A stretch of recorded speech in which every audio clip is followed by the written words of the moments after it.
There is an old-fashioned phrase, and none the worse for being old-fashioned. Many old-fashioned things have merit because they're still here. They haven't been abolished because they work. This particular phrase, I think, has great merit. It applies to Dick Francis. He was one of nature's gentlemen. I think it's a good phrase because the last word confers upon a man probably the best title in the kingdom.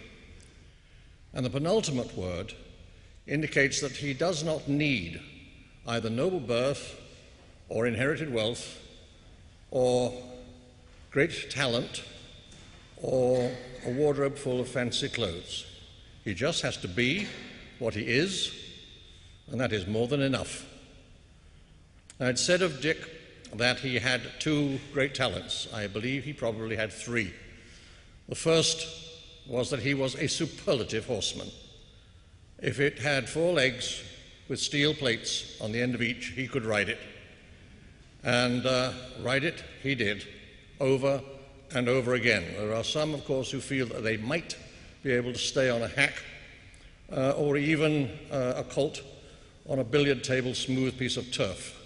But as far as I'm concerned, to get on top of half a ton of unbridled, or in this case bridled malice, called an Irish hunter, takes a very special kind of man.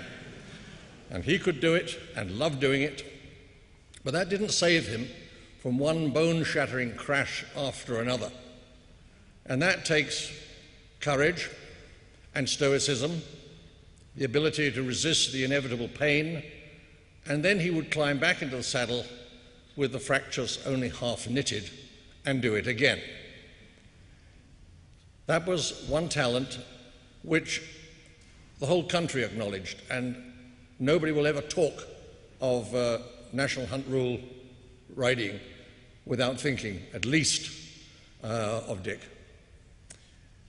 His second talent, oddly enough, came, I think, probably to a surprise of everybody, when finally he could ride no more. The human body can take just so much damage, so many fractures, and finally you must, I think, probably stop doing it, and he had to stop. And then he discovered, or someone discovered, that he had a second blistering talent. He could tell a cracking good story.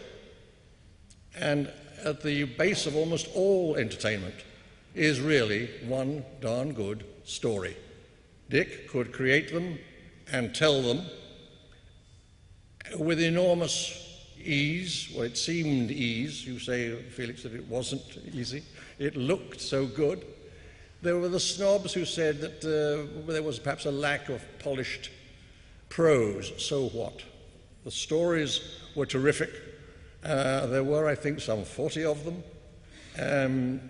They cantered along, and then just before the end broke into the final gallop.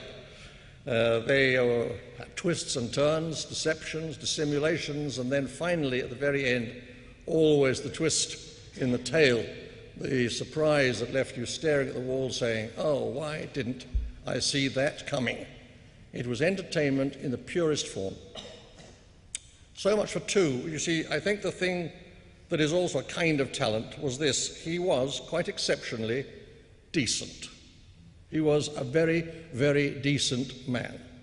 His writing brought him fame and wealth.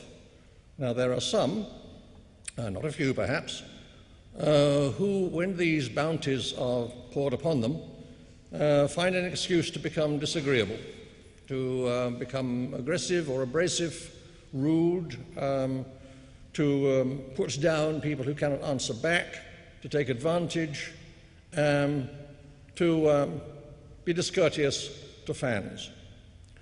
Dick, I don't think once, well, possibly in the privacy of his bath, he said something disagreeable about somebody, but never, I think, in public.